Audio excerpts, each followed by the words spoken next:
ជំរាបសួរពុកម៉ែបងប្អូនអរគ្នាសម្រាប់វីដេអូថ្ងៃនេះផងដែរនាងខ្ញុំនឹងបង្ហាញជូនពុកម៉ែបងប្អូនពីប្រភេទ UA Pro ចម្រោះទឹកស្អាតនិងបណ្ដុល Leo សម្រាប់ធ្វើការបន្សុទ្ធទឹកញ៉ាំផងដែរជាទូទៅ UA Pro គឺយើងអាចធ្វើការរៀបចំជាប្រព័ន្ធចម្រោះទឹកស្អាតសម្រាប់ធ្វើការចម្រោះជាមួយប្រភពទឹកដែលពុកម៉ែបងប្អូនចង់ចម្រោះចា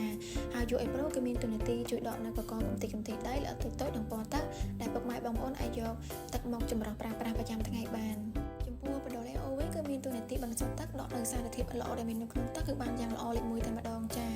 ជាពិសេសបងដែលមានប្រព័ន្ធម៉ាស៊ីនទឹកសុទ្ធគឺបងតែងតែយកប្រភេទបណ្ដុល Leo នេះធ្វើការបន្សុទ្ធទឹកជាមួយនឹងប្រព័ន្ធទឹកសុទ្ធបងប្អូនដែលអាចធ្វើការលក់ចែកចាយនៅលើទីផ្សារបានទៀតចាហើយសម្រាប់ពុកម៉ែបងប្អូនដែលមានតម្រូវការចង់បានជាប្រភេទUA Pro សម្រាប់ធ្វើការចម្រោះទឹកប្រើប្រាស់ប្រចាំថ្ងៃឬមួយក៏បណ្ដុល Leo សម្រាប់ធ្វើការបន្សុទ្ធទឹកជាមួយនឹងប្រព័ន្ធទឹកសុទ្ធបងប្អូនអាចធ្វើការជ្រើសរើសពីនេះបានសម្រាប់ពុកម៉ែបងប្អូនដែលមានតម្រូវការចង់បានជាប្រភេទចម្រោះទឹកស្អាតតាមបណ្ដុល Leo បងប្អូនអាចចេញតាក់ទងមកកាន់ក្រុមហ៊ុនយើងខ្ញុំបានសូមអរគុណសូមជម្រាបលា